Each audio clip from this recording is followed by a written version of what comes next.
deal with there's a few different ones.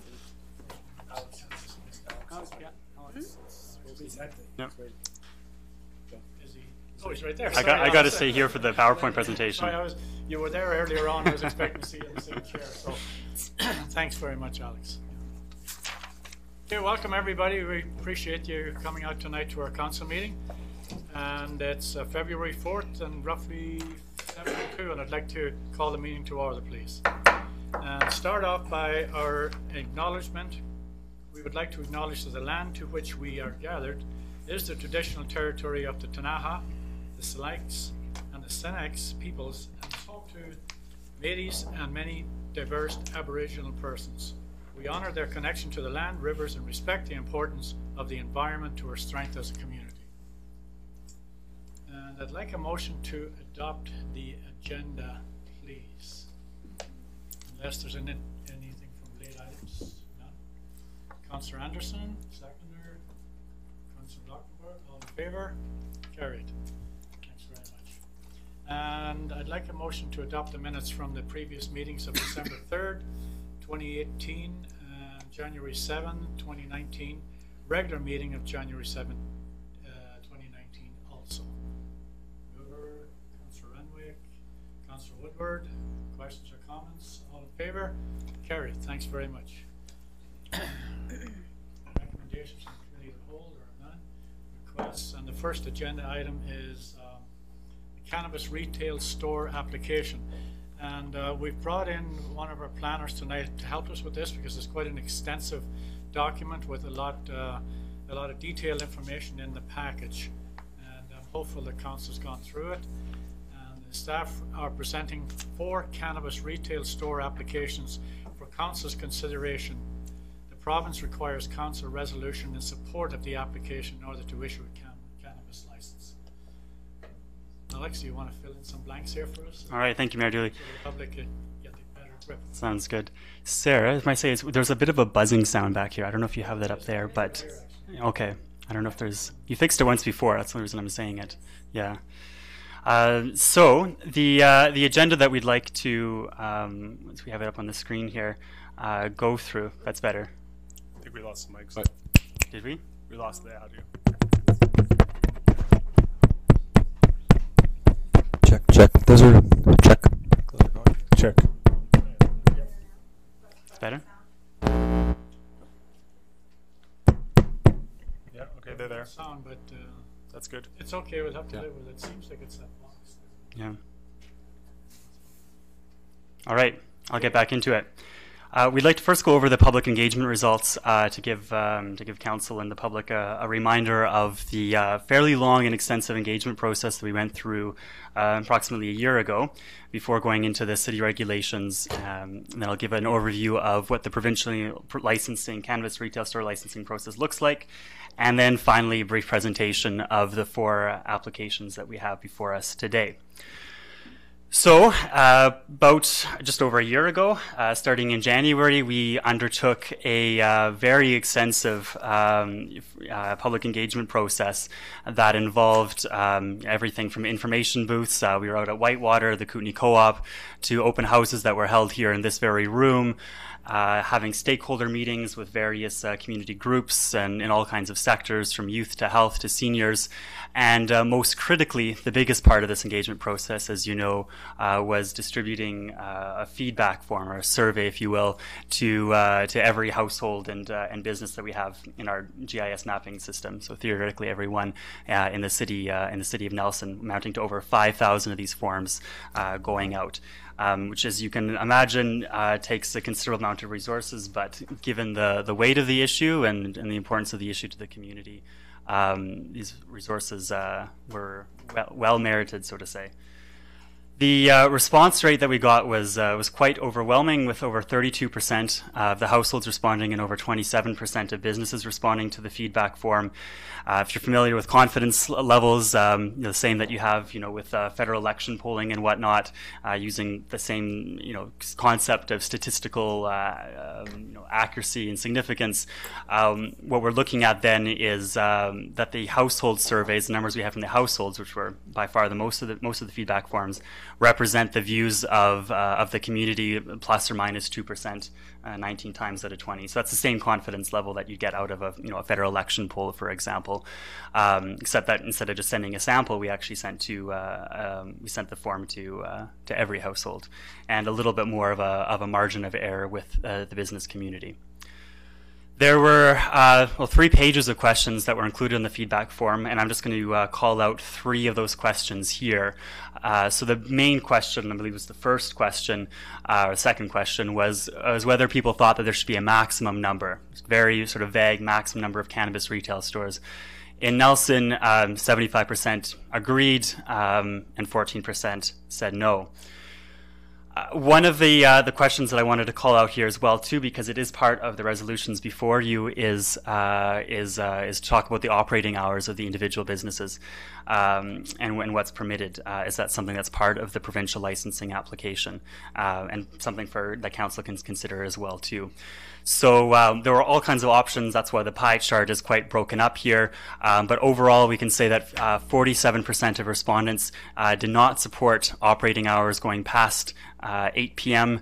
and 40% of respondents explicitly supported operating hours going past 8 p.m. for cannabis retail stores. Now, to the main question we have here today is the number of stores and where the public and business community thought that these stores should be located. So there's different ways you can look at numbers and statistics, and there's kind of raw data. We pulled out 3 of them here. So you have, the majority opinion. So because there wasn't a majority opinion in most cases for one specific number. You have in the second column there the mode, the statistical mode, or simply the highest number of responses. And then in the last column, the median response. If you're familiar with the statistical median, it's sort of the best way to kind of come to a compromise solution. It's not like an average, right, where you can have 90 people saying 1 and 10 people saying 100, and you get kind of an average that's sort of obscured. It's really looking at, well, what's sort of the community compromise between the extremes, sort of say where's the meeting in the middle point.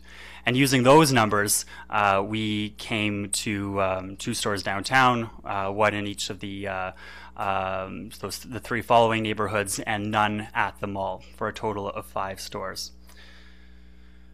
So the regulations then, after going through 2-3 months of public consultation, what council adopted then was this zoning map at the end of the zoning bylaw. So what it's hard to see up here in the details, of course, on the screen, but we have several zones. So up here, these I'm half colorblind, but I think they're pink. Let's call them pink. This is the Nelson Ave Highway 3 zone here. There's down here the Lakeside Industrial Area, down a Lakeside Drive with the north side of Front Street as well too. The downtown zone here in hopefully orange, and then this is yellow, and that is Railtown. Many cities chose to do, and one of the questions that we had on the feedback form was what people thought about separation distances from youth facilities, parks, schools, etc. Many cities just put those numbers, a 300-meter buffer or a 150-meter buffer directly in the zoning bylaw. What was decided in Nelson was, instead of just plugging that number in and letting people figure it out, and every time someone looks at a potential location, you have to get out the virtual measuring tape and see whether it's 99 or 100 meters away from a youth facility's property line. We made it simpler by just highlighting, coloring in individual properties, whether they're eligible or not. That's why you have on this side of downtown, it's commercial zoning, where the east end of downtown. But given its proximity to IOD Park and the Civic Center, for example, NDCC, they're not eligible properties. So that was Nelson's approach for devising this map. And again, so 2 stores in the downtown was the cap that was decided, 1 here in Railtown, 1 in Lakeside Industrial, and 1 on Nelson Avenue. A few of the other regulations, quickly, just to pull a couple and highlight here. So we put in a maximum gross floor area as well, too. Very, very large. I think most of the stores we're looking at here are more like 90 to 100 square meters.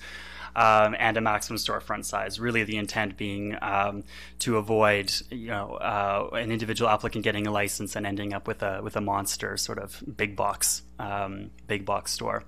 And under the business license bylaw as well, too, specifically calling out that no orders may be detectable from outside of the store. So the licensing process then, what's happening on the provincial side. I'll go through step by step how people go through the licensing process. I just wanted to pull out a couple of statistics. The Liquor and Cannabis Branch publishes statistics by region in the province. So region we're in is the BC Interior. To give you an idea what's going on as of today, there were 178 applications submitted for all of the Interior. But only 5 licenses actually issued to date. Here in the Kootenays, we have 1 in Trail and 2 in Kimberley. So not a whole lot of action, lots of applications province-wide, but not many approvals yet. It's going rather slowly.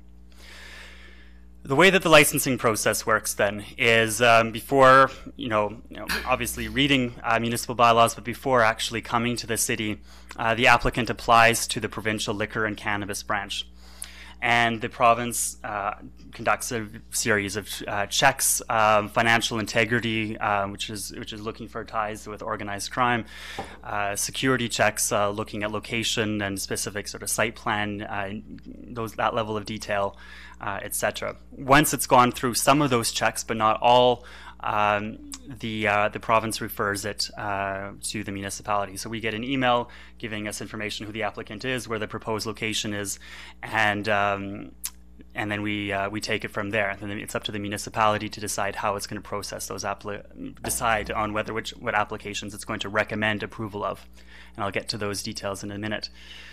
So once the city receives that referral, by email, we sent an email out to the individual applicants inviting them to submit their development permit application to allow us to begin reviewing their application. And as per the land development procedures bylaw, the same procedures bylaw that instructs staff on how to process zoning applications, variances, etc., we first look at bylaw compliance with the application, ensure zoning works, etc. The public has 14 days to comment after that. So there was a sign that was put up on each of the stores. There was an ad that went into Nelson Star. And staff then review the application based on that scoring matrix that's in the bylaw. As you know, applications that are within 10%, that get scored within 10% plus or minus of each other, are considered materially equivalent in order to not get down into percentage points of which application may have scored better.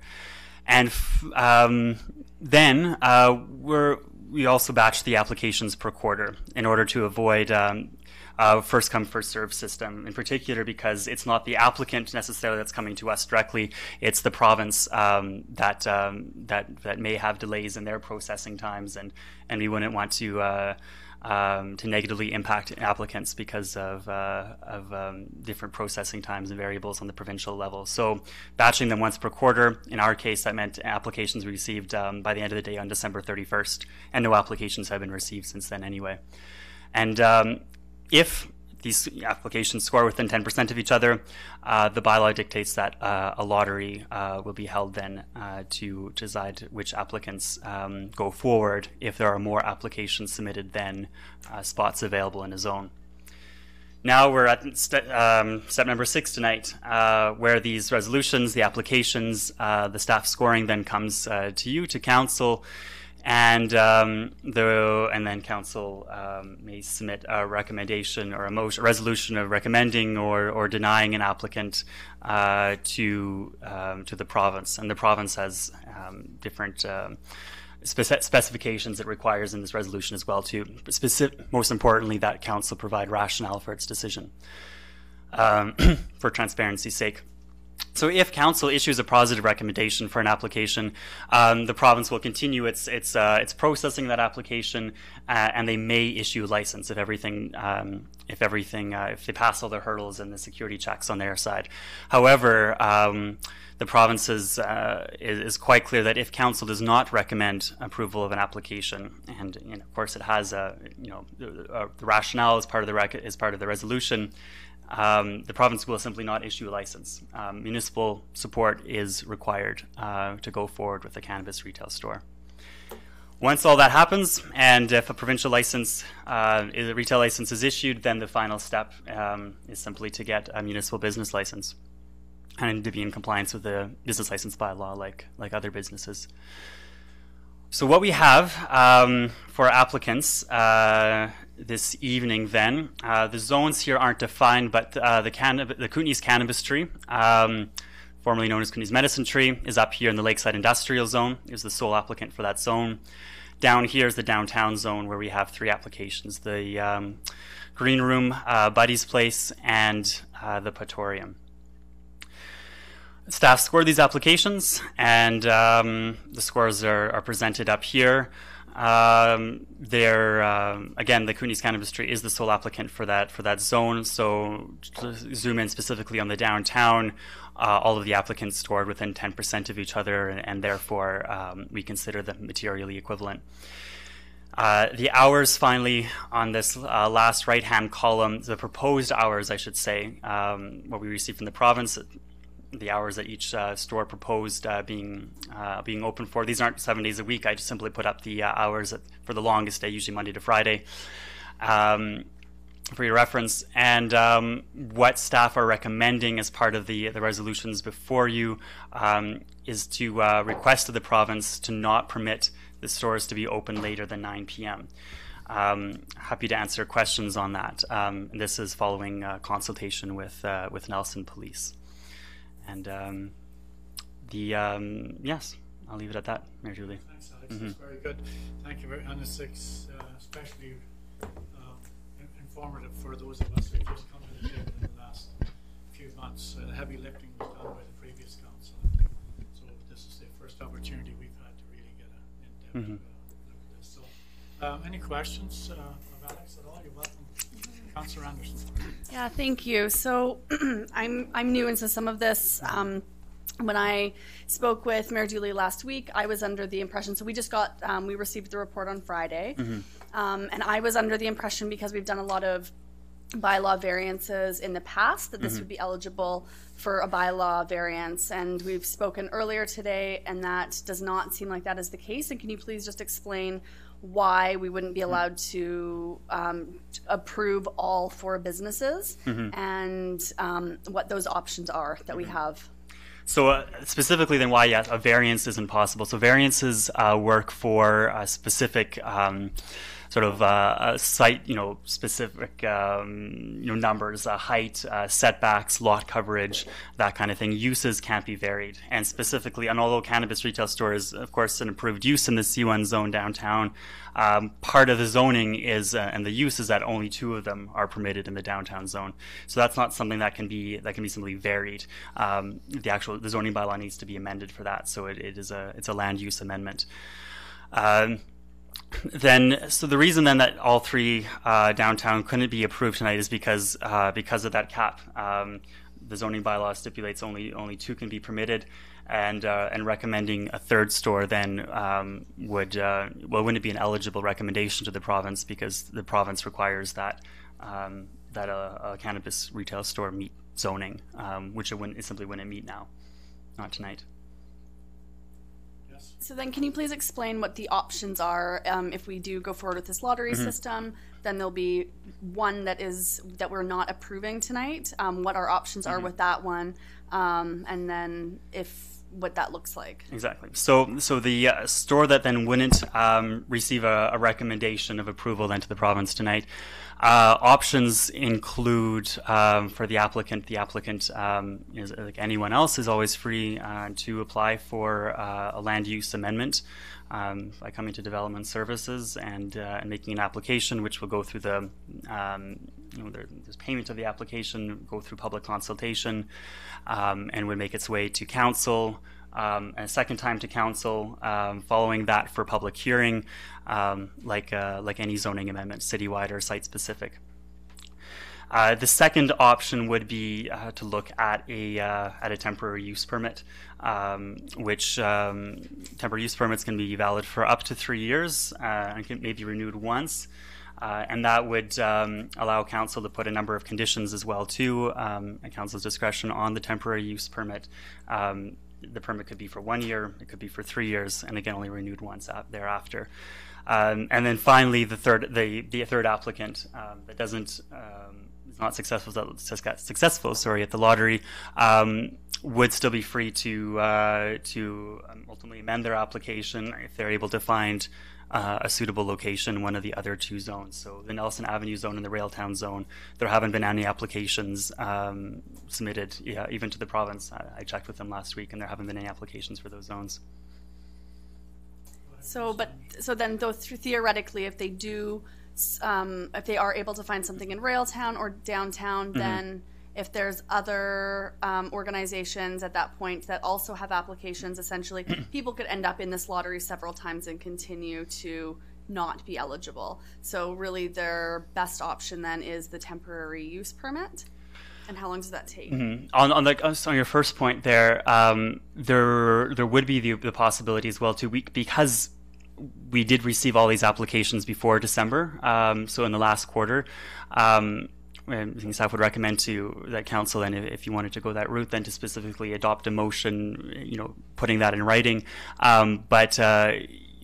But those applications were received in the last quarter, so they would therefore have priority over new applications. Again, there's not one now, so theoretically maybe one could possibly come in the second quarter, let's say, of 2019. Any of these today came in the last quarter of 2018. So there would be an amendment to their location, of course, but the vast majority, of the checks and the screening checks that the province has done, and et cetera, we've already gone through those. So there would be a possibility for an amendment and for them to still have priority over new applicants. Any other questions? Not clear. Thanks, Alex, but stick around. I'm here.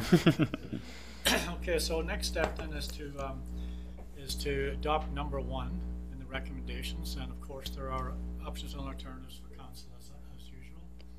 And the council of the City of Nelson recommend to the Liquor and Cannabis Regulation Branch approval of the Kootenai Cannabis 3 application at 601 Front Street, which falls within the zone pre-approved for cannabis retail store.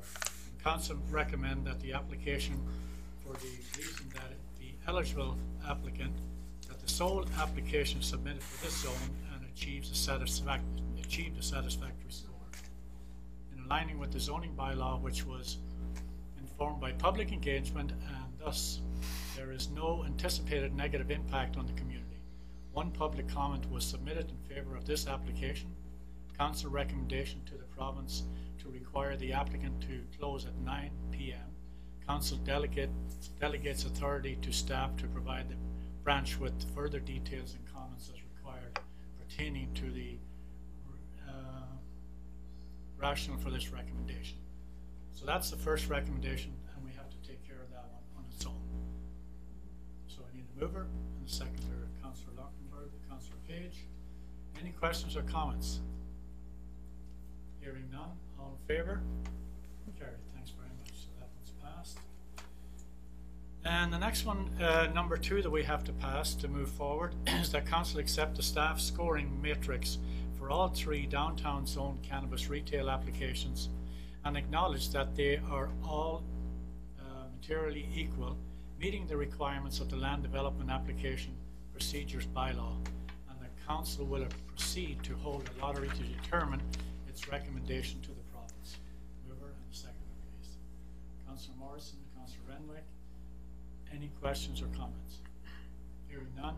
All in favour?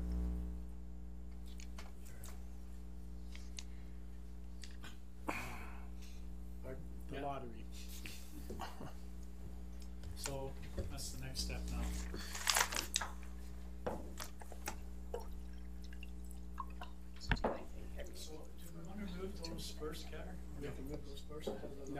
we're gonna do the lottery, then you'll move two of those. Two of those three, okay. All right. Would you like to take it from here? Yeah, I've moved again. Third move this night. So, Game show, actually, isn't it? would you like me to explain the lottery process, Mayor Dooley? Yes, absolutely. All right. So, for the public's benefit, what we're going to do now then is going to be a lottery then to draw two of the three downtown applicants for approval for this evening. Recommendation of approval, of course. We can't issue license yet. In council's report here, which you don't have up on the screen, but there is a table in the council report. It's available online that has numbered all three of the downtown applications. So you have so number 1 being the Green Room, number 2 being Buddy's Place, and number 3 being the Praetorium. So 1, 2, 3. And we wanted to save money. Some cities actually, purchase lottery machines, and we didn't want to do that for a one-off. So we have this bowl. It has a lid. We have In a pot, we couldn't find it. yeah, we have dollar store ping pong balls, and so I purchased out of pocket, but they're only $2. Got number 1. We have number 2, and finally we have number 3. Councillor Morrison's going to show that is an empty bowl. It is an empty salad bowl. So I'm going to shake this thing up, and our corporate officer then will select 2 of these numbers.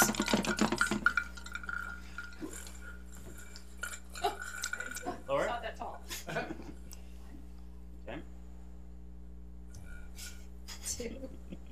Sorry. So we have number 1, which is the Green Room, Yes. and number 3, which is the Praetorium.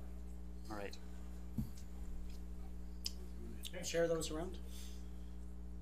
All right. Let's pass them around. Yeah. You can pass them to council. So Okay. So the next step then would be to approve that the City of Nelson recommendation to the Liquor, Cannabis and Regulation Board for the denial would be the first, second one, the first one? you can read the first one. Yeah, okay, so approve. I would approve the first For the 1 and first 3. Yeah, okay. 1 and 3. So I'm asking council to please approve the Green Room and the Nelson. Why don't you do them independently? Yeah. You want to do them together? No, independent. Yeah. So Nelson approved the Green Room, so we need a motion for approval. Councillor Renwick, Councillor Woodward, any questions or comments? All in favor? Has your hand up? Yeah. Councillor Randers, No, go no, down. no, it's not. It's, yeah, I just don't like the process. I think it's super unfair. But Okay. that's, All in favor, carried, good. Next one is the Nelson Praetorium. Need a mover and a second. Moved by Councillor Page, second by Councillor. Renwick. Renwick. Had his hand up. Okay, yeah, okay, carry on. All in favor? Carried, thanks very much. And the next number 4, last but not least, the Council of the City of Nelson recommend to the Liquor and Cannabis Regulation Branch denial of the, put the name in there, Kevin, the application, which is Buddy's Place, and the address is 3, sorry, look for the address here. 356 3, Baker. 5. 56 Baker Street, yeah. 5-8. 358. The one is 358 Baker Street, sorry. Reason that it does not conform to the city's own bylaw. So we need a mover and a seconder for that. Moved by Councillor Morrison, second by Councillor Renwick. Questions or comments? Hearing none, all in favor? Carried. oh, Oh, is it- whoa, whoa, whoa. no, No. You have to ask for All it. in favor? 1, 2, 3. Are we not going to have a discussion about this? You can, on this Okay. debate right Any now. questions or comments? Okay. Questions or comments? Yeah, so I mean, we were provided with the applications. The one that we're about to, we almost denied. They have letters from several businesses in town. This would effectively completely stop their applications. They wouldn't be able to get a temporary use permit. They wouldn't be able to move forward at all. They would have to, if they wanted to apply, they'd have to start the process all over again. So if we don't move that motion, then they have the opportunity to, like the 3, so they can either they can apply for a temporary use permit, or they can see if they can find another location. But if we deny them right now, their application stops. And I think, I mean, I think they were the ones that provided us with, you know, several pages of signatures, letters from like the Kalen Center. So I would. Counselor Ann, could I Yeah. just to get a grip, because it sounds to me now like what you're doing, you're actually talking to potentially a motion. Does that sound right? Well, I just think that Do we you should. want to make a motion to have? Well, there is a We motion. have a motion on the table. There's a motion I on the need to know table. where you're going here, because we Yeah. So I'm you're just. speaking for or against it. I think we should not pass the motion. Okay, so you're speaking against it, okay. Yes. Can it be reworded? Um, Well, based on what you've said so far, I don't think rewording would work for that. If you want to turn it down, you can, and then, but we'd have to get some. Yeah, I think just for council's information, the province needs to move forward on that application, needs your approval, which you have done for 3. There is no timelines on others that have applied, so you don't have to make a decision to deny. You can, or we just will not provide any information to the province at that stage in terms of that particular one, and that would give that applicant a chance to decide what they would like to do, whether they look at an alternate location in one of the other 2 zones, or consider a rezone or a temporary use permit.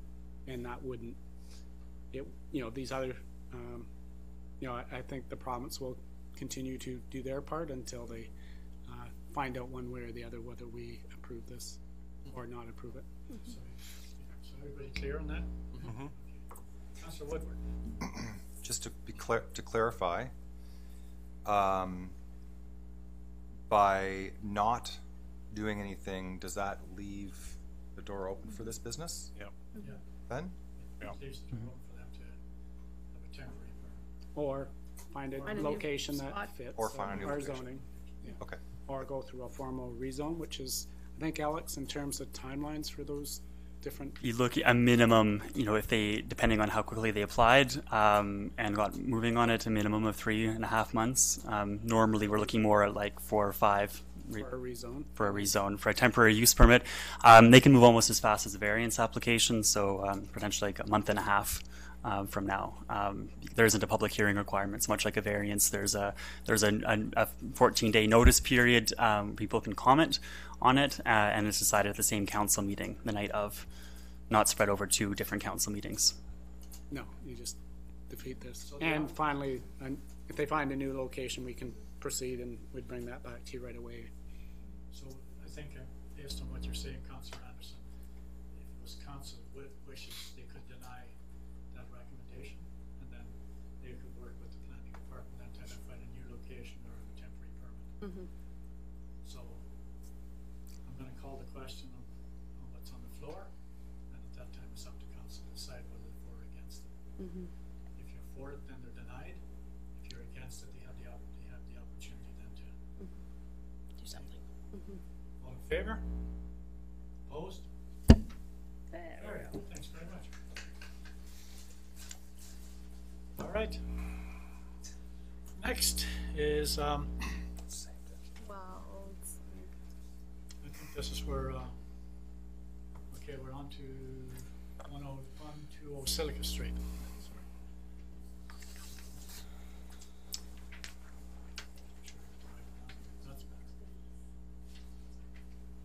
The Nelson Leafs have submitted a flood mitigation strategy as requested by council in support of a bylaw exemption to allow waste and recycling facility in the front yard for 1 year. There probably should have been an address there. That'll be in the resolution. It's in the It's resolution. probably in the resolution. Yeah, okay. So there is a recommendation, folks, and an extensive report that council asked the Leafs to do at the last meeting to get a flood mitigation plan. And the recommendation is that the flood mitigation strategy and supported bylaw exemption request to exempt waste and recycling facility from the location in front of the yard. Here we go. 120 Silica Street under section 129 III of the zoning bylaw 3199/2013 be approved. And it's subject to the applicant choosing one of the 3 flood risk mitigation options recommended in the flood assessment for the Nelson Leafs Recycling Centre, and a review of the flood mitigation strategy report dated January 30th, 2019, completed by SNC Lavalin. The proposed design solution must be to the satisfaction of SNC Lavalin and must receive a flood assurance statement prior to the unit being installed on the property. That's the recommendation. I'll move that. Moved by Councillor Morrison. Seconder, Councillor Renwick. Questions or comments? So the consultant is here to speak to the mitigation work that was done, and I think Natalie's here to speak to the additional work that we got done. So if you want to come up and speak, you want to come up with this question from council, you're welcome to do so. If you want to talk to the work that's been done and the work that Natalie speak to what the city has done, meet the request of council from the last meeting.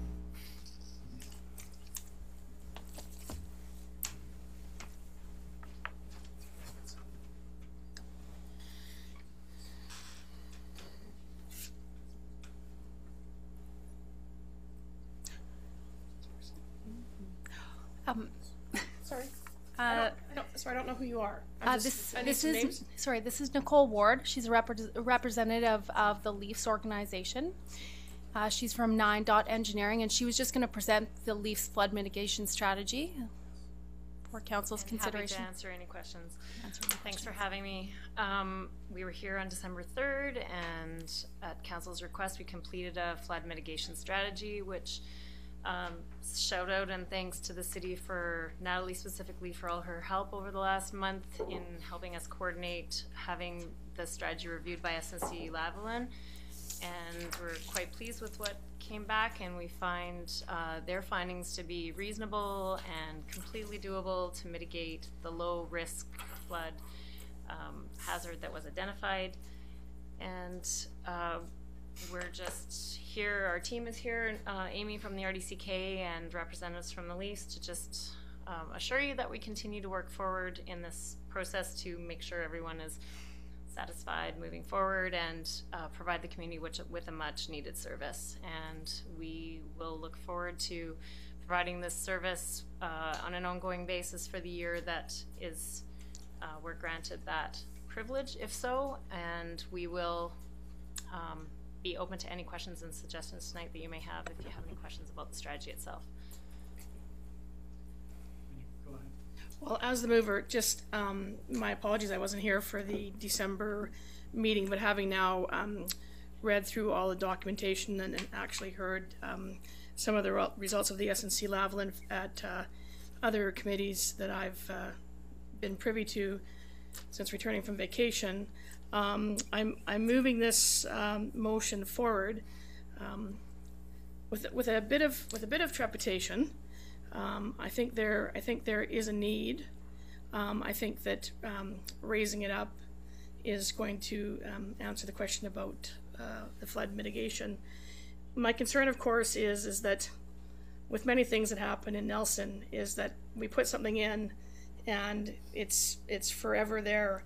And it's clear, and I'm sure it was discussed in the December meeting, that this kind of use in that area of town doesn't really fit the vision of the OCP sort of going forward in our vision of Railtown. And I'm sure you've all heard that. I just needed to state it again. And what I'm really looking forward here is because, you know, once we have this year, it's going to come back to us at this table again, probably looking at a longer time in terms of having to be there, because although I realize that the Leafs have an alternate plan, and as the 9 representative, I have met you before in terms of looking at your plan for an even bigger eco depot, which of course then this would be relocated to, and I don't really see that being online for in a year's time. So what I'm looking for, and probably more redirect to staff, is a comprehensive report at the end of the year as to ensure that there was no site contamination. I think the fact that it's going to be raised up now is going to be of a benefit there, because then we're going to be able to look underneath this storage facility to see if there's any leakage or contamination as a result of this. But I would like to, in a year's time, make sure that we are getting a comprehensive report back onto the success of this venture, as we then contemplate how much longer we would then consider allowing that unit to stay at the present site. So, just my thoughts. Any comments from the seconder? Okay, right now? Okay, Keith? Okay. Jesse after. Yeah. Oh, sorry. Well, and just Jesse afterwards. Yeah, looking over this one, when we met on the 3rd, I'm glad Councillor Morrison brought that up. We didn't have a very robust discussion about the vision for that area, and when we look at, I have those same concerns as what is our long-term plan to get the depot that the city needs and this area needs at a location that's suitable for long-term viability, because the Cottonwood Market and the market precinct plan that's in place for Railtown is considered to be a catalyst project. Like getting that Cottonwood and the live-work buildings in that place, right, and the cafes that are envisioned and the walkability is all right there. And so I do have concerns about kind of shooting this Railtown horse in the leg a little bit if we end up with a project that has nowhere to go for a decade or more. Well, the Leafs operation is they lease the space that they're currently in, and they have outgrown that facility. I mean, Jeff could speak to that further, but I mean, outside of this program, they've already outgrown that facility, and so they are looking for a new home to host an Eco Depot facility. So that's an ongoing concern for them as well. But I think the history of this collaboration that we've had, it's gone back 2+ years now, and it's something that the city, the regional district, the Leafs, they all want it to happen. And so I don't think that this component of it hinges on the success of the other. And I think willing to work with all the parties to find that ultimate home for the facility that the city very much needs is a high priority. And I don't think accepting this component of it changes that. I think that the desire is still there. I think if we didn't look at for example, the Nelson Leafs the Nelson City hasn't had a roundup now for over a year, and so those materials are accumulating somewhere. Mm-hmm. And so if a permanent home isn't found, then that just compounds the issue. I think the Leafs are very aware that about their operation and trying to operate it in a manner that's, accessible and convenient, but also respectful of all that's going around, downtown and that area around them. So I don't really have an answer for you, only that the vision is still the same. The vision is to have a one-stop shop for all materials, and that means working together with all the parties to try and find it. And it's hard to find that space here in Nelson where it doesn't have a NIMBY, not in my backyard. It's going to happen wherever that site is, I believe, in some capacity, just because there's perceptions about what a facility like that is going to be. And you just have to go down to that facility to see that it's run in a really effective and safe manner, and that everybody is doing their very best to make sure that the reputations that may have preceded it are no longer. So, I shout out to the Leafs for all the hard work that they're doing to get this facility going, and the volunteer time it's taking for them, and all the man hours that they're putting into it, strictly on the vision of wanting to do something good for the community. It's not a big money maker, and anybody that knows about recycling knows that you kind of have to stack those programs to even come close to making any kind of profits. And so having a one-off here and there doesn't necessarily work, which is why the Eco Depot concept is really practical. And I know it's a challenge to find that spot, but we'll keep trying, and everyone will keep looking for that spot. And in the interim, it will provide a solution that is really needed. And to speak to the 1 year concept, I agree that there is the perception that after 1 year, what will we do after that? And I can't say, because I don't. If there was a location that was found tomorrow, I mean, we would say great, like let's just move there. But so far, turning over, there's been a lot of stones turned over, and nothing has been fruitful for us. So, but I have to say that the process, working with the parties and with the city, like Sam and Natalie, it's been really eye-opening and enlightening, because there seemed to be a lot of hurdles, and we were it was a bit daunting, but it's been seamless, and staff have been really helpful through this process. So thanks for that. So Councillor Woodward and then Councillor Morrison. Lockwood will be before me. I've already spoken once, so he's next. You're going to yield to him, okay. Go ahead, Jim. So many people know of my relationship to the market space. I was the manager down there for 7 years, and I'm not part of that anymore, but it's near and dear to my heart. And I think for me, it's I think when I asked you the last time you were here about flood mitigation, and I'm really happy to see that a lot of work has been done on that.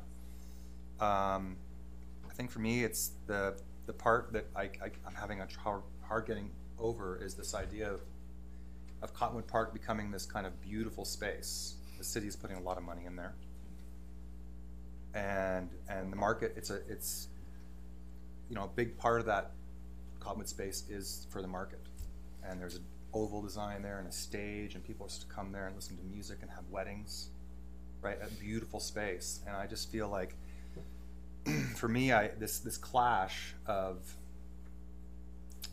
used oil and toxic materials 50 feet to 100 feet from that is a challenge for me. And I think I very much agree with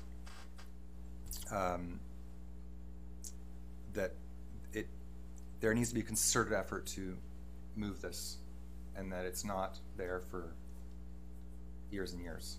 So I think Councillor Morrison really spoke to that, and I feel like that needs to be a real priority for your organization, because that whole area is not meant for this. It really is meant to be something. If you look at the Railtown the Railtown revitalization drawings, I mean, it's supposed to be this beautiful live-work space with an incredible park there, with the market. So I mean, I'm just putting out my and it's close to me because of my work there for so long, and it's organic food, and it's it's food in general, and it's organic local food. So I don't really have a question for you, but I really just want to emphasize that I think the Nelson Leafs need to work very hard and diligently to not allow this to settle in there as a permanent structure. So that's what I have to say. Understood. Thank you. Thanks, Councillor Woodward. If I could just ask Council, Nicole is here for information, and if we have a question for her, that's good, but I think our conversation should go through the chair this direction here. Sorry. So that she doesn't feel uncomfortable. I'm sorry, I don't mean Maybe we're speaking. Okay, no, I'm okay. That wasn't my intent. If you No, don't, and yeah, I understand. appreciate your feelings on the subject. I do. I've heard all sides. It's definitely things to think about. What's important to the community and how it affects everyone. That we've talked about beautification of the sea cans. We've talked about putting them apart. Maybe the mural program could beautify them so they blend in a little more. There's things that we've talked about because we know that it's a mobile container, and the visual from the market is you probably won't even be able to see them from that side. It's the visual that you see as you drive in, and I can appreciate that, but I also am on the side where I feel like it's going to be controversial almost wherever it goes because of the nature of what we're trying to do. And I think the only assurances that we can give is that we're going to operate that program seamlessly with the most diligent care and to prove that it can be done in a manner that's that's acceptable to the community. So with the measures we have in place, the health and safety plan, these mitigation strategies, and all the work that's been put in so far, I think this isn't a fly-off, this isn't an idea that just came to us and we tried to wing it. It's something that's been brewing for over a year and longer if you look at the big picture strategy that we've been trying to put together. So it's not something that we take lightly, and we want the community to accept it and respect it, and we're not trying to rub anyone the wrong way, and we want it to work, so you can bet your bottom dollar that that's going to happen and that people are going to work hard to make it that way. So all you can have is my reassurance, and the Leafs are definitely still looking for a home. That hasn't stopped just because we're going through this process. Thank you. So I've said this before, and I want to reiterate before I ask my question that we need to, I think putting waste in front of us is a good thing. That we see what we're doing with our waste and that we're using it as an opportunity to educate ourselves on what we do with our waste. I think the tendency to hide it, to put it away, helps to increase our consumption. If we can get it out of the way, get it out of sight, out of mind, then we can focus on the next thing we want to acquire. And so there is some advantage to seeing it, even in a market context, I think, where it's an opportunity to educate. And I like the idea of beautifying it, but doing it more so from the perspective of an education. Like, what is this? Where does this come from? Where will it go? I think that's a powerful opportunity and something we should do, continue to do as a society. But my question is related to the flood mitigation plan. I'm actually concerned on the buoyancy. In the SNC report, they talked about the buoyancy and the force and the drag force and the 200-year flood measurements. And they said that the 200-year flood height was 0.21 meters. And at that level, there would be, a flooding into the sea cans, and the response was to elevate it. And so I think you've looked at the recommendations from SNC and have worked to mitigate that. There are a couple things, though, that sort of struck me was when we talked about the flood itself and how one of the issues, in a 200-year plan or a 200-year flood, it's not something we know for sure what, past is not necessarily prologue when it comes to changing climate and weather and stuff like that. So we have to be cautious of that. And what what SNC did put in the report was a recommendation that the city should consider a flood forecasting system for Cottonwood Creek. Yes. Yeah, so that's something that's not something you could do. That's something that we have to do as part of our flood mitigation strategy in general, which I think, we just got that report. It's just being digested by our public works. So that was something that, I literally underlined as something we need to talk about. What are your thoughts on the need for a flood forecasting system? I really couldn't speak to it. I mean, other than reading the report myself and speaking to Natalie about it, I think that, the report came back with, in my opinion, I think they have the most experience and the most knowledge because they've been working on the whole city plan. So to have them do the site-specific evaluation seemed practical and logical, and that was Natalie's move to have them look at it, and it makes a lot of sense because I'm not a flood expert by any stretch. So our strategy was to really focus on the educational part of it, which is there are already systems in place for flood forecasting, and that the Leafs would work with the RDCK and go through that process of emptying the containers so there's no contaminants in them, suspend the program if necessary, work in sort of that fashion, sort of in a risk management sort of way. Like even if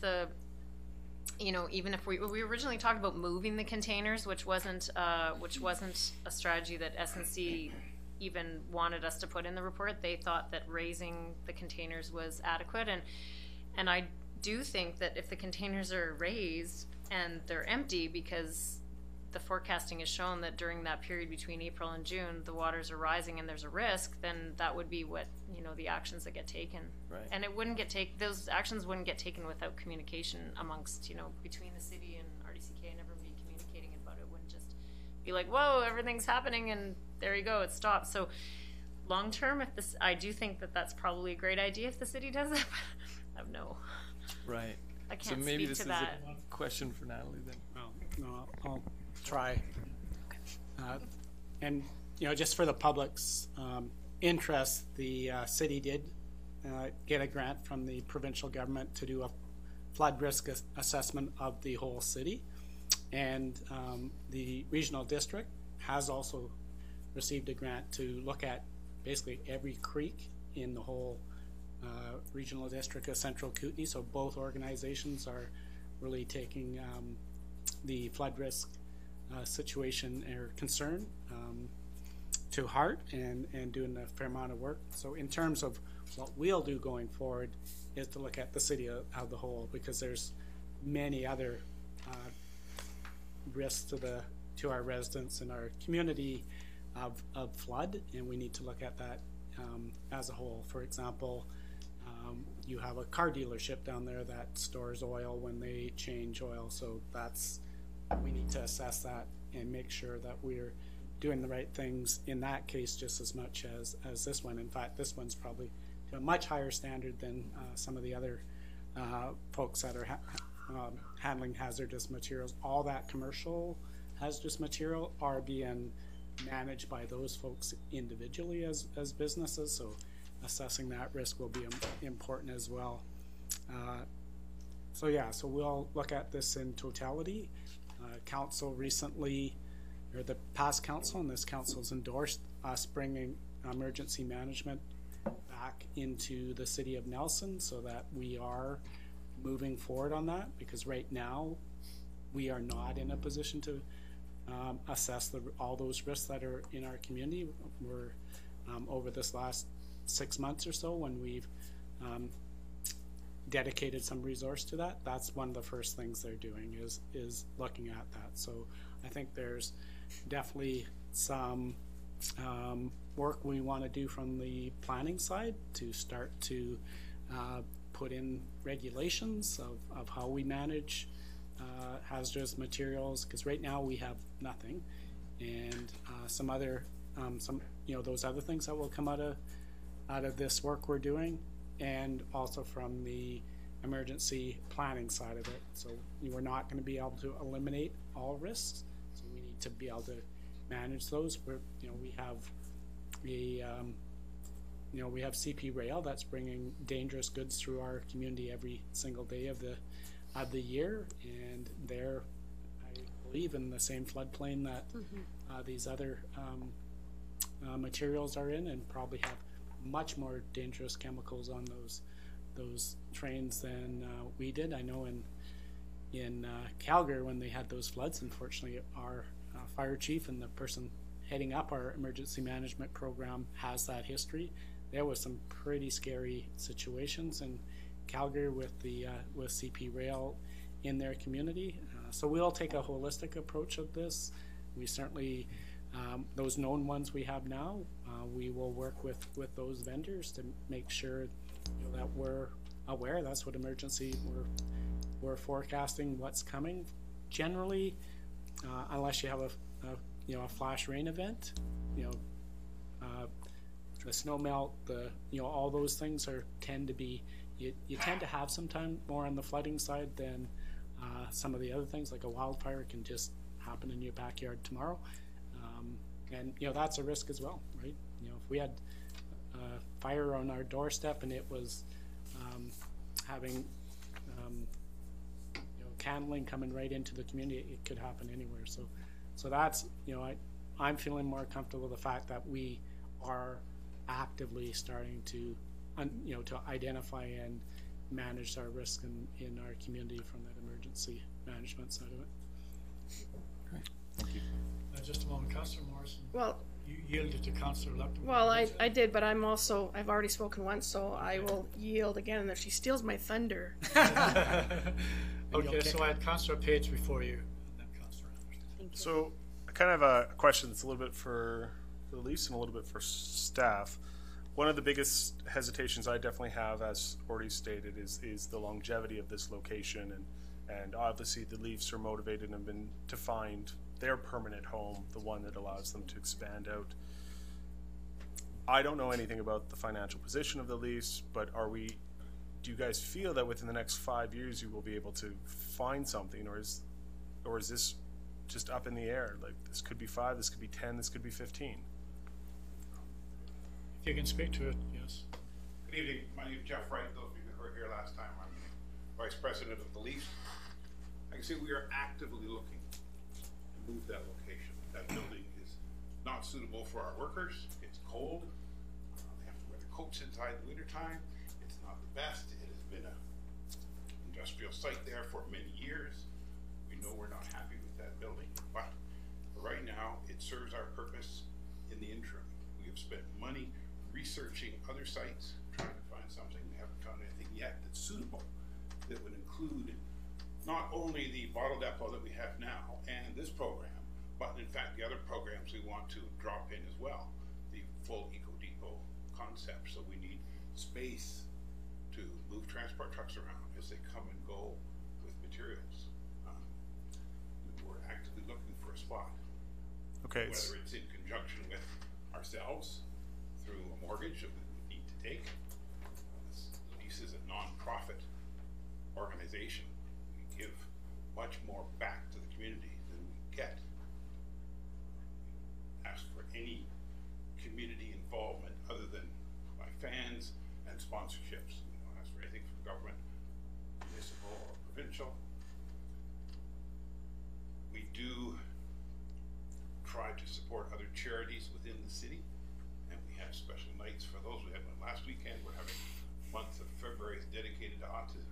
Our entire month is dedicated to different charities that month, as well as bottle drives for them. We know we have to have facilities that's close by, because people won't go if they have to drive a distance to get rid of the stuff. Again, remember please that we're talking about household waste. This is stuff you have under your sink or in your garage. You're not taking commercial waste. It is fairly easy to tell the difference. Yeah, I've handled it. Depending on the truck that pulls out and what they have in it, or the size of the containers. I have a family relationship with Cottonwood Market for an organic farm. I am there every week. We get no cross-pollination, cross-contamination with the market now at the depot. Our biggest involvement with the depot and the market now is people trying to park in the depot when they go to the market. Beside the depot is the gravel parking lot for the market. It's not a place where people hang around. It's people park there, go in and get their stuff, and then move out. So when the new market is finished, will in fact be 100 yards further up to the new circle when that's done than where they are now. So Jeff, the question was about, you are actively looking for another site, I take it? Very much so. Okay. So the second part of my question is to staff. When we look at this recommendation to request an exemption, can we put a limit on the pilot program and say that this won't be renewable after, say, 3 or 5 years? That this is going to be a one-time thing? You could, but you can't fetter a future council's decision. So 3 years. So that council has the right to change their decision. Yes, you could state that at this stage. Our hope is it will be 1 year or less, but the likelihood is it's probably more than a year, but hopefully less than 3 years. But yes, that's your you have that ability to limit it to a maximum of. So I'll just make one final question, and I appreciate the great work that the Leafs does in the community, and I maybe just question that as much as that money is going to the charities, if the long-term viability and alignment of the Leafs is dependent on building up a reserve to make a property of it, a property acquisition, that maybe it's time to pull back and hold on to some of that cash so you can buy a property. Like, if we're just bringing the cash in and spending it again and putting ourselves in a position not to buy a property that's needed, then.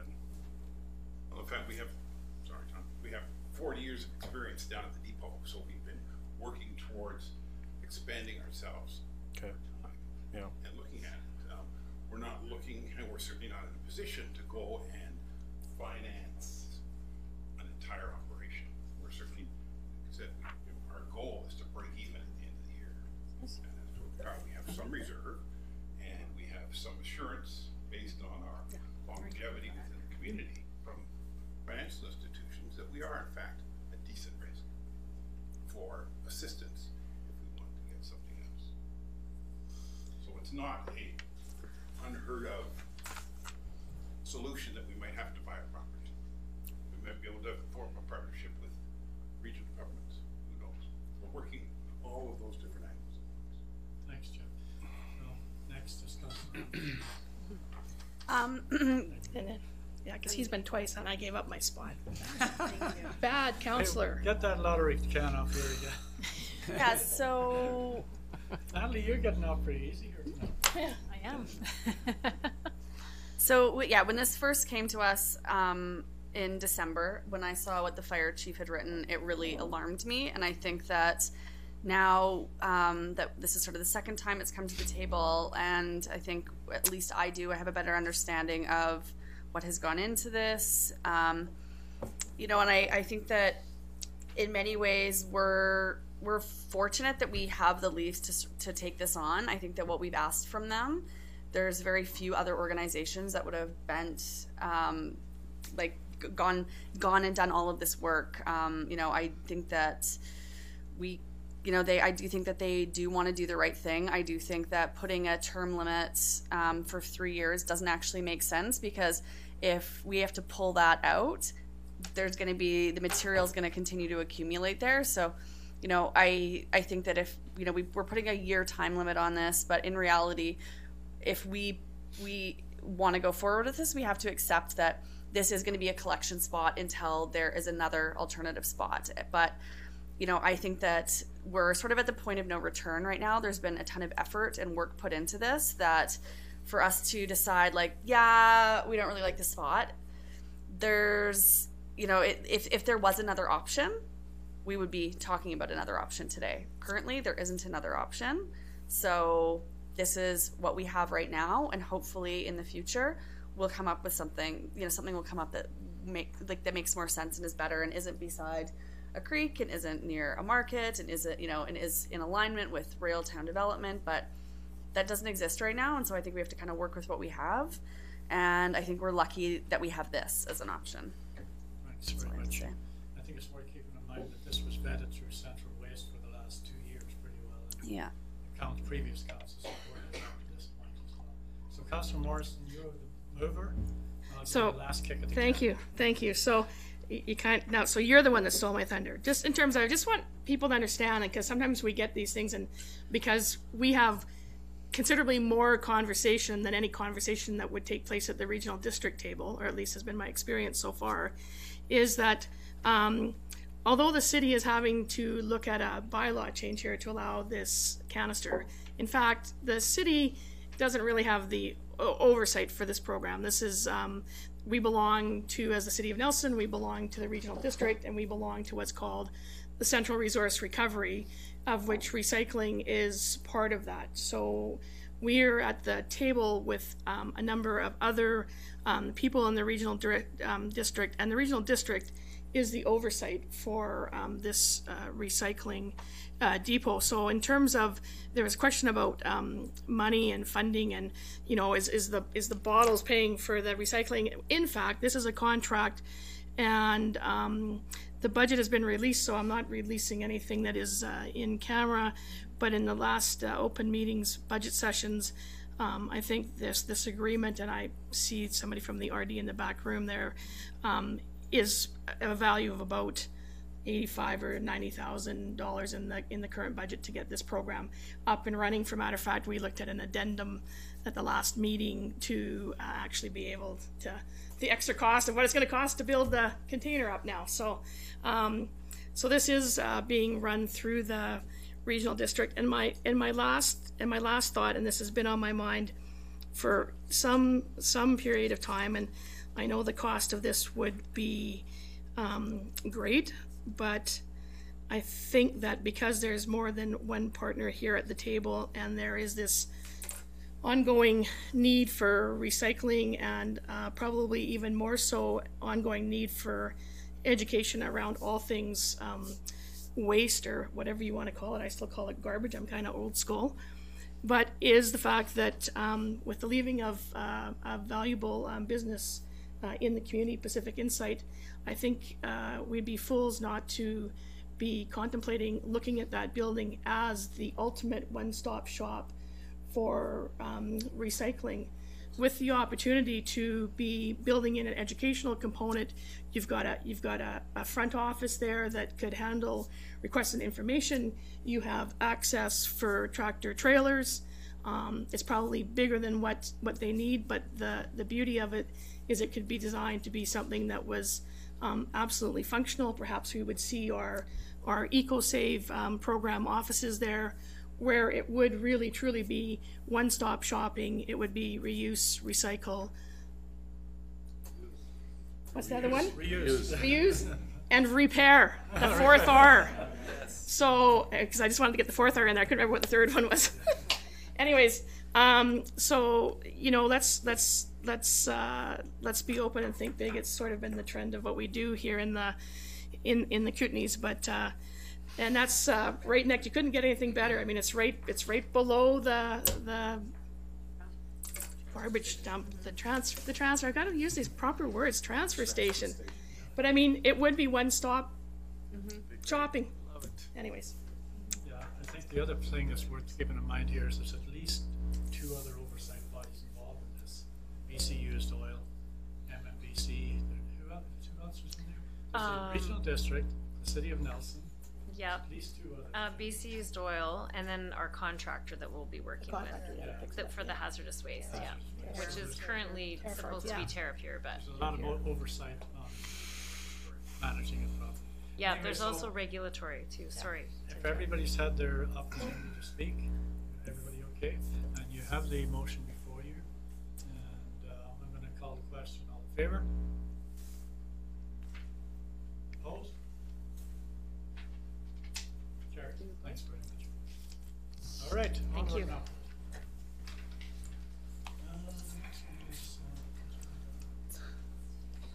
The next one is a request from the Cottonwood Lake Preservation Society. And on January 7, 2019, regular council meeting, Councillor Lockenberg presented a notice of motion with regard to the Cottonwood Lake Preservation Society. There is a letter in your package, and there is a recommendation that council agreed to write a letter of support as a request by the Cottonwood Preservation Society to be used in the Society's grant applications. Need a mover? And a seconder. Mover? Second by Councillor Page. Questions or comments? By the mover, seconder? I'll let Rick. Okay, go ahead. Councillor Lockenberg. Thanks. So You started this whole thing. yeah, better say something.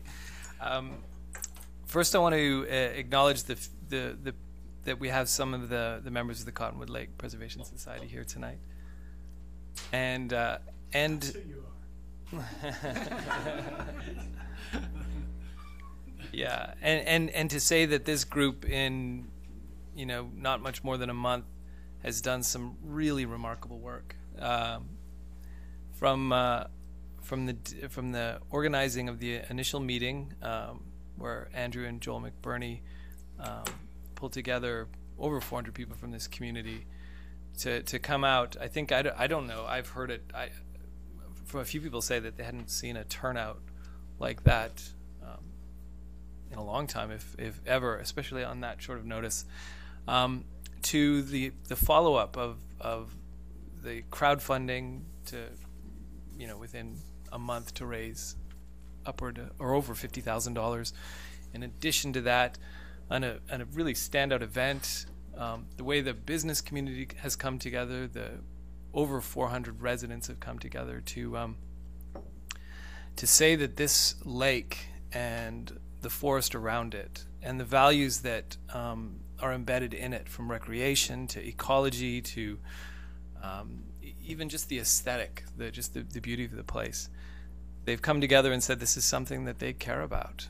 And I think we're beholden as a council to listen to our community, to understand what they are saying is important. And I think the Cottonwood Lake Preservation Society really embodies what the community wants and have led the effort to save it, really. And so I think as council we should get behind and support them. And that's why I think a letter of support, at the very least, to support the Society's grant applications is really the least we can do. Any further comments? Hearing none, all in favor? Opposed? None? Carried. Thanks very much. Okay. Next one is 1203 Front Street. Strata title for 1203 Front Street and the application. Excuse me, Your Worship. Sorry. Oh, sorry.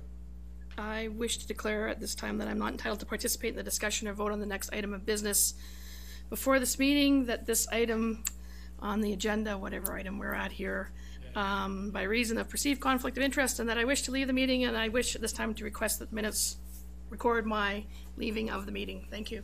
Thank you.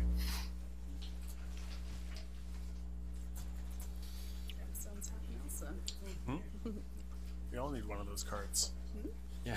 Should be part The of our applicant is handbook. requesting to stratify 1203 Front Street from R3 downtown residential zone property 2 with an existing triplex into a 3 separate title properties. So it's a strata title of an existing building, and there's a report from staff in here that's quite extensive, and hopefully everybody's read it, so I'm going to go right to the recommendation.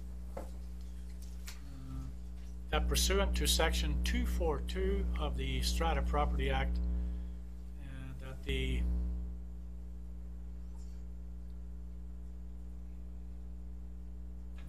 conversion of the, is that where you're at? oh yeah, okay, conversion of the property contained in the previously occupied building located on a parcel of A Block 77 Plan NEP 9500 District Lot 95, Land District 26 being a consolidation of lots 1, 2, 3, and 4, LB 384436 PI PID 20028 21347 into 3 strata lots be approved. That's the first one. Johnny needs some water there. Alex, do you want us? Only if there's any Can we questions. get a mover and a seconder? Moved by Councillor Lockenberg, second by Councillor Page. Alex, you're on.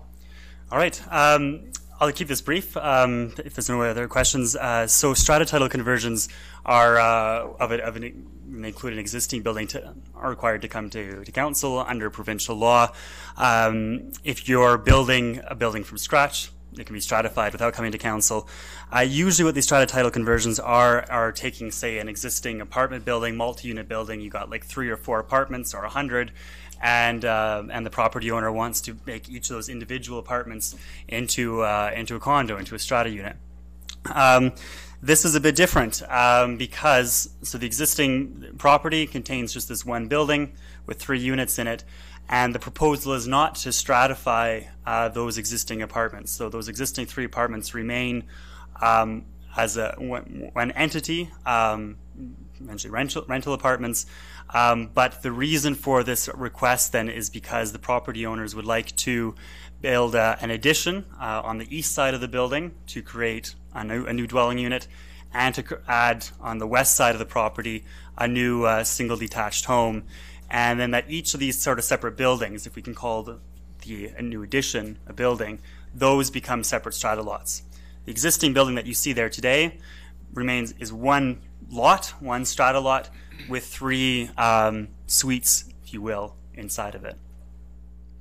And the property owner reports, as you can read in the proposal summary attached to the report, that there's no loss or risk to rental accommodation in the city from the strata title conversion, which is one of the key criteria that council is required by the province to consider in these kinds of cases. I think the other piece to note is this is an R3 property, right? Yes. So in an R3, there is no density cap as well too. So the constraints are setbacks, lot coverage, and height. This proposal, the construction, the facades and elevations that you see would be allowed as of right if they were to be all one fee simple property, all individual rental units. So the vote here is not really looking at the design or looking at the site plan, but it's really it's about this. It's about the property title. It's about the strata or non-strata. Otherwise, the exact same thing could be built. Any questions? Hearing none, all in favor? Carried. And number 2, that the authority to exercise the power and performance of duties required under section 242 of the Strata Property Act to allow for a stratification of parcel A block 77 plan NEP 9500, district lot 95, land district 26, being a consolidation of lots 1, 2, 3, and 4, LB 384436 and 028212347 be delegated to the city's approving officer. Mover and the seconder, please. Councillor Renwick and Councillor Page. Any questions or comments? Hearing none, all in favor? Carried. Thanks very much. Thanks, Alex. I think you're done. Are you done? Okay. Thanks, man. Okay, next up is Trish and Cam. You may have a few questions here, but you never know. You're more than welcome to. You're part of the group also? Yeah, okay. Thanks, Sam. Yeah. Okay, and next up is Regional Energy Efficiency Program and STEP Code. The Regional Energy Efficiency Program is a regional approach to energy efficiency in buildings of both new and existing homes. The Community Energy Association mission is to deliver a new home component of the REEP and expand the Nelson Hydro existing EcoSafe program from the existing home component to the regional and district. So you're spreading your wings, right? Gotcha. Sounds good. Okay, and there is a recommendation that council receive the presentation for information only. There's no action required here tonight. All right, Sam, if you want to lead off, you're welcome to do so. Sure. Introduce your colleagues there if you wish. Oh, I will be, for sure. Thank you. I think I've met everybody here. I'm the senior building official for the city, Sam. You're all welcome to come see me at any time. I wanted to introduce Trish and Carmen just briefly. They're with the Energy Efficiency Program, and they're going to talk to you a bit about that. My hope is that you guys can focus a little bit for me on STEP Code, because my intention is to come back to you guys in the near future. STEP Code, as Trish will explain, is an initiative by the province for energy efficiency in new buildings, and my hope is to come back to council and ask for you guys to adopt a minimum step 1 of the new STEP Code. And I'll get into that in the future, so I'm not going to dwell on that tonight. Just a quick note, myself and Bruce, the other inspector, we've been doing a quick phone survey of contractors, designers, and building suppliers in town, talking to them about how they felt about the city doing this. We've contacted over 24 different contractors, designers, building supply. They're all have been 100% supportive of this initiative, so I just thought that was really important to let you guys know that we're having very, very positive response to this initiative. So, and after the presentation, if you guys have any, if we have any time, if you have any questions specific to me, I'd be happy to answer those questions. But in the meantime, I'll let them get on with it. Thank you, Sam. Here we are. Okay, I'll start things off with, I guess I can just advance the slide. Using the arrow key? Setting up there. Trish, what's my birth date? Aww. Oh, you put me on the spot. October. Oh no, October 6th. You're close 7. Sorry. Oh gosh, I know yours. Trish was our planner. December 13th. We have an December event. 11th. December 11th, see? Oh, It's my birthday. She would go around round the room of 40 or 50 staff, and she could tell everyone's birthday. It was amazing. Thank you. And she's equally competent at her job. Sorry, I was a couple days off. I have a sore back. Yeah, you were skiing. Tell the truth. Come on. Okay. Thank you for making time for us. So like Sam said, we're here to introduce the regional approach to energy efficiency in both new and existing homes. Trish will be the face of the new homes, and the RDCK hired the CEA, Community Energy Association, to handle that. And they have hired Nelson Hydro to handle the existing homes and basically an expansion of what we're already currently doing, which you guys are all very familiar with. So right now I just want to raise some awareness to our program funders and partners. And of course our partners are all of the member municipalities within the RDCK, as well as the electoral areas. And our other partners are the utilities. So Fortis BC, BC Hydro, and of course Nelson Hydro. And the program was funded through a grant from the FCM, more specifically the MCIP, which is the Municipal for Climate Innovation Program. So Tricia's going to start things off and give you a little bit of background. She'll go into the new home part, and then I'll briefly cover what we're up to with the expansion. Thank you. Thanks, Carmen. So I'm with the Community Energy Association. We're known as the trusted independent advisor to local governments on climate and energy. You've seen me here many times before, or your predecessors have. Nelson is a member of the Community Energy Association, which we're proud to have, just showing your leadership in all things climate and energy. You're also a member of the FCM's Partner for Climate Protection. You've got a star on the map there because you've reached milestone 5 in corporate and milestone 4 in community. You know Carmen? Yeah. So lovely. When we go around, we're giving these presentations to all member municipalities, and we're going to speak to the electoral officers all at once, I think in a couple of weeks. And so this is my slide where I explain the City of Nelson's path to 2040, and that the EcoSave program was a strategy within that, more specifically the Community Energy and Emissions Plan, and that Nelson Hydro is a municipal electric utility, and I just give some background on how and why and how successful the program's been. But you guys already know all this. Going out to the whole The region. microphone as close as possible. Oh, okay, sure. All right.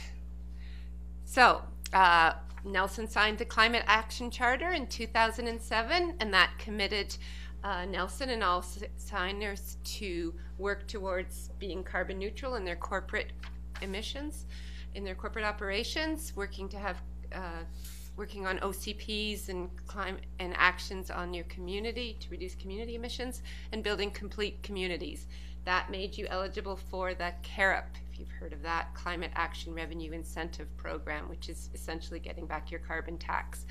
All local governments can take climate action in 3 policy areas: buildings, which is what we're talking about, transportation, and waste we've had a big discussion about today.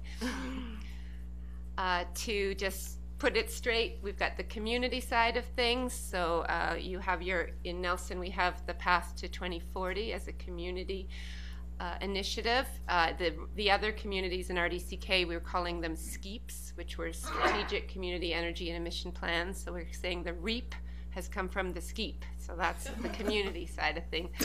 Also wanted to point out 100% renewable Kootenays. I know Nelson is one of the early signatories to that. And I do want to introduce Matt in the back in the audience. He's part of our team, the Carmen, Trish, and Matt team. So we've been at and then on the corporate side of things, if you remember me before with Carbon Neutral Kootenays, and we were supporting the corporations lead by example.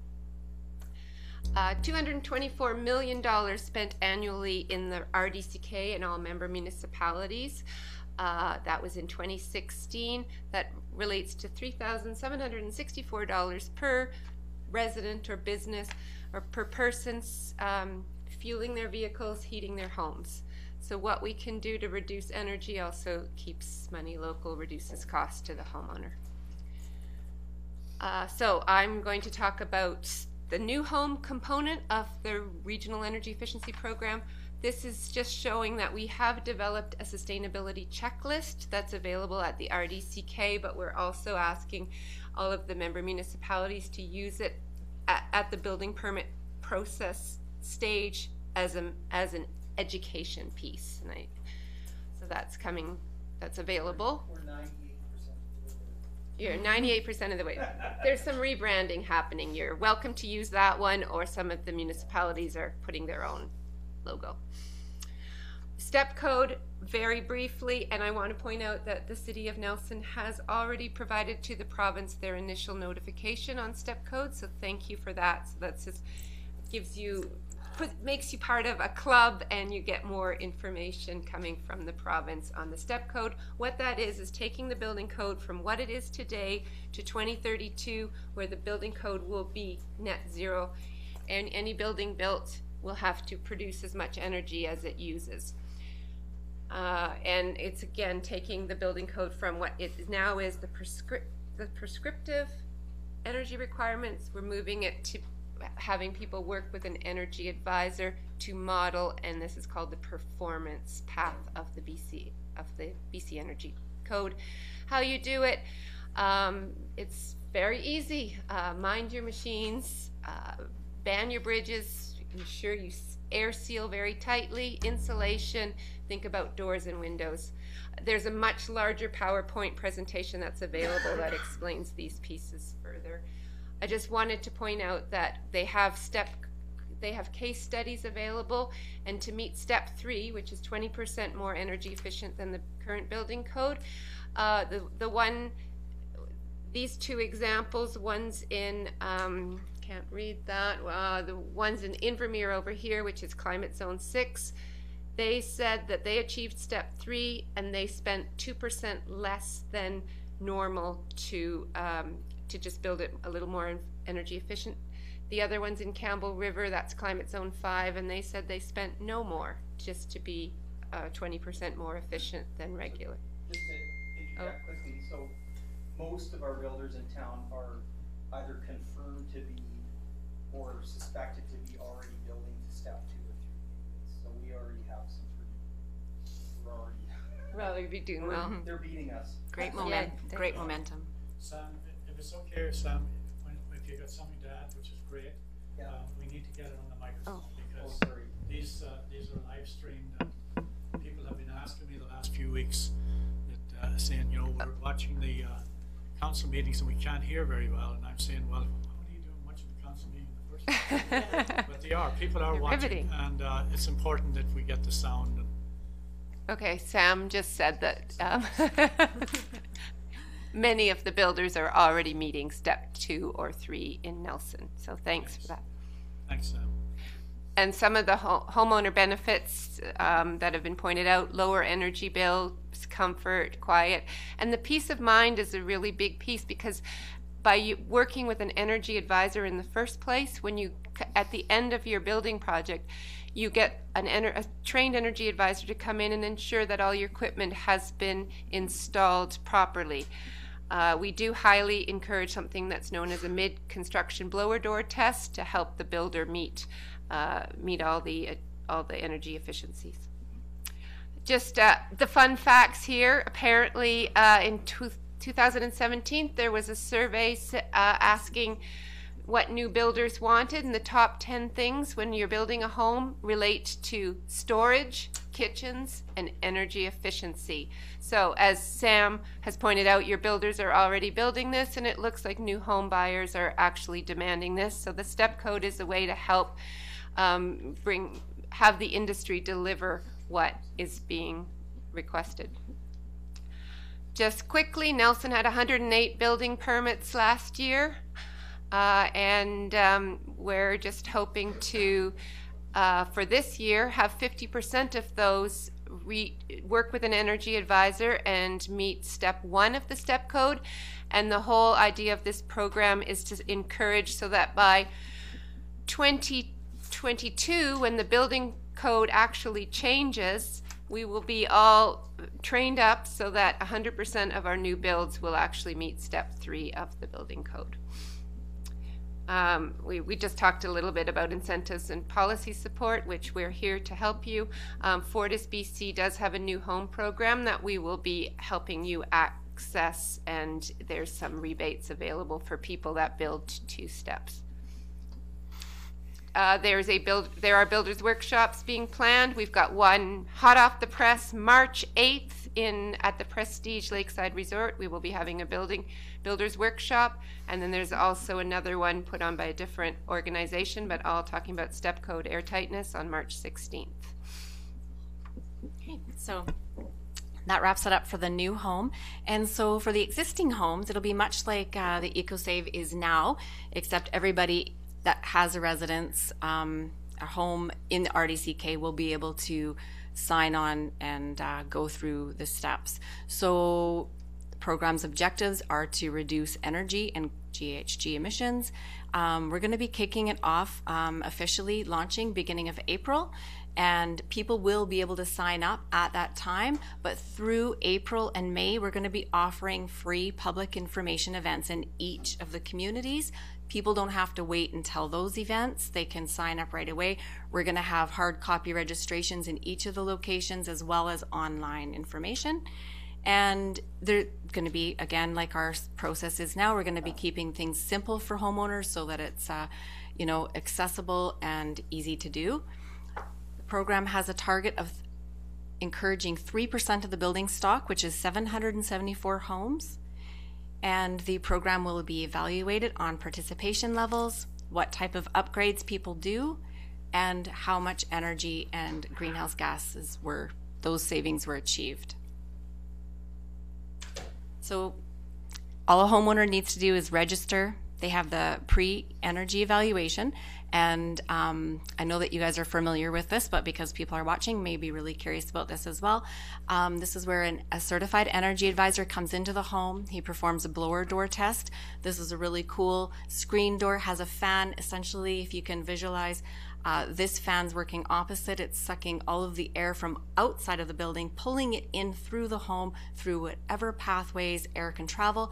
This way, the homeowner gets a really good sense of where heat is also potentially escaping. They can go around and feel those drafts. The homeowner is provided with a customized report that says how many gigajoules of energy the home currently uses, how much less it would use if they followed those recommendations.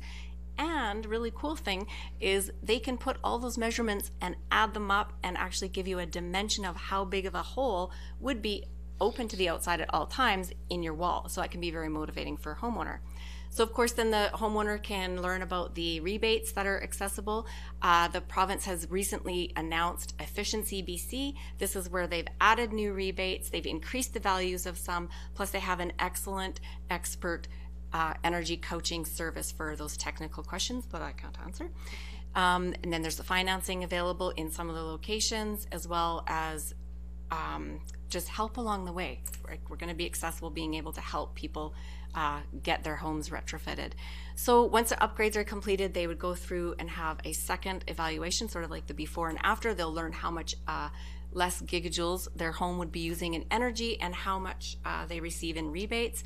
And then they actually get an EnerGuide rating, much like you open up your fridge and see that EnerGuide rating, how much energy that appliance is using. You're going to get that for your whole home.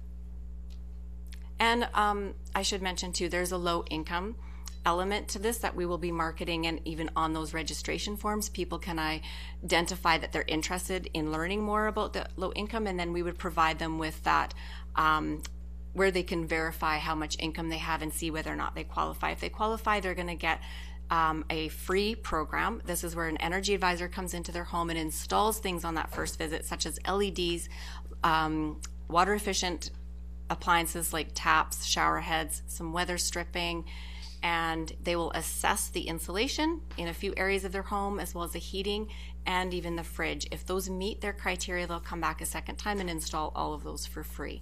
So basically, someone just has to sign up once to this program, and we will help them determine which program they should be participating in. And here's a map of our community information events. They're going to, like I said, take place from like middle of April till beginning of May. And we've already scheduled Nelson's for April 30th. It'll be at the Prestige. You guys are all welcome to come down. It'll be another evening event. And that concludes our presentation. Thank you. Thank you. All right. Any questions? Councillor Woodward. It's not really a question. I just really want to say it's really it's great to see the EcoSave program expanding out and becoming kind of like a one-stop shop type of program, and it kind of feels like it's got so much potential. So to continue to grow this way and add more pieces to it. So thank you for your work, and yeah, it's very exciting and it's so well done. So thank you. Thank you. Any other questions? Councillor Anderson. Sarah, can you send us a calendar invite so we all are reminded to go on the 30th? Thank you. I just wanted to add one more quick thing, just so everybody knows that there's, I don't know if you guys know this or not, but there's 3 pretty significant BC housing projects moving forward this year. BC Housing has made it a priority of theirs to build these buildings to high energy efficiency. 2 of the buildings are going to be to step 3. This is a little different than residential, like single family dwellings, but 2 are going to be to step 3, and the one that Nelson Share is doing behind the bowling alley is supposed to be step 4. So these are really highly energy efficient buildings, so it's great for the community to see that. Great. Thank you. Thanks. Wow. Well done. Just on that note, I just give Cam the paperwork tonight for, we're going to put a heat pump in at our house. Nice. Which will hopefully qualify for a rebate. And it's a pretty simple process. Yeah, it's an exciting rebate, actually. It's the first time ever, but the province has, like I said, they announced their Efficiency BC platform. And with that, for the first time ever, they've actually announced a fuel switching rebate. And that's $2,000 to go from your older, inefficient gas furnace or boiler to an electric air source heat pump, which, great. I'm glad to see that you're doing that. That's right. And hydro customer. Another hydro customer. That's right. Thank you. Actually, I'm on baseboard as well, electric baseboard as well, so that'll help use it just as a backup, and the heat pump will be managing the heat source. That's right.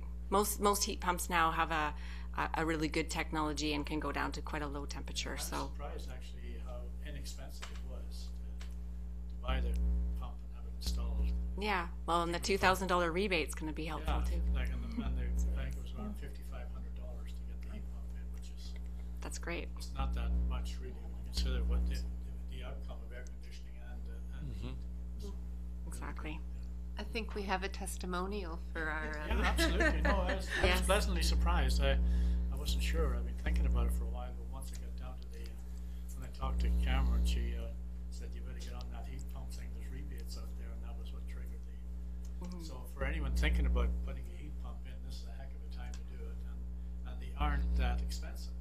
Yeah, and a lot of people don't know what they are, and so I'm actually working on right now, did some filming last week, and we're working on an informational video on heat pumps and just sort of setting straight some misconceptions about them, and just sort of, at the information sessions, we'll be talking about heat pumps, we'll be talking about a blower door test. For homeowners that really, are hearing this kind of information for the first time, we're going to be able to show them very short little informational videos on what that is and how it's operating, how it sounds, what it looks like, and that should help people sort of visualize it into their own homes. Sorry, just talking about testimonials. I was at home cleaning the other day and was going through a drawer and came across my energy report. Some of you know that I have a house that's well over 100 years old, and a number of years ago, I think Carmen, you had just started, but I should look at the data. We did do a blower test.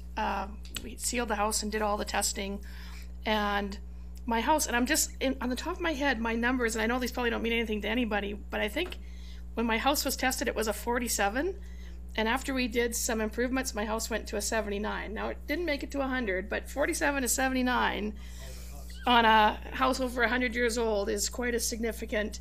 And on top of that, within doing the repairs and going through the program of having that done, I think I got back somewhere in the neighborhood of on rebates, just short of $5,000, which basically wasn't, you know, anywhere near what it cost me to do what I needed to do when you think about the end result of it. And so the house has become way more energy efficient over that time. So. Do you notice comfort and? Oh yeah, the comfort is it's really there. So I keep thinking 70. I saw that number. I went 79. Maybe I have to pay and get it done again and try to get to like 99. But and what I'd like to remind people too is like that energy savings that you've made. You make them every year. Yeah. Now, what about the with this program now reaching out in the regional district? I know with Nelson Hydro you have the financing piece as well. So how is that going to work beyond our catchment area? Yeah, so even currently in our EcoSafe program, we're only actually able to lend to city residents. So those Nelson Hydro customers outside of the Nelson city limits, we've partnered with the Nelson and District Credit Union to offer low interest financing, and I will be trying to set up those same partnerships within the RDCK to some local credit unions to see if they're interested in partnering much the same as the local one did here. Good. Thanks very much. That was Thank terrific. you. Yeah. Thanks very much, Sam, for your support. Your help as well. Thank you. Pamela, thank you for hanging around tonight and your staff. So, really appreciate that. Yeah. All right.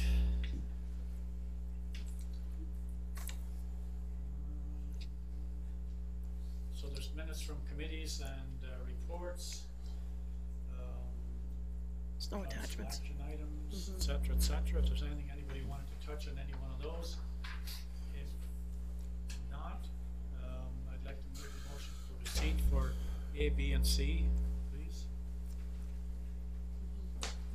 Moved. Councillor Luxembourg, Councillor Renwick, questions or comments? Hearing none, all in favor? Thank you very much. Action items, is that it? That's it.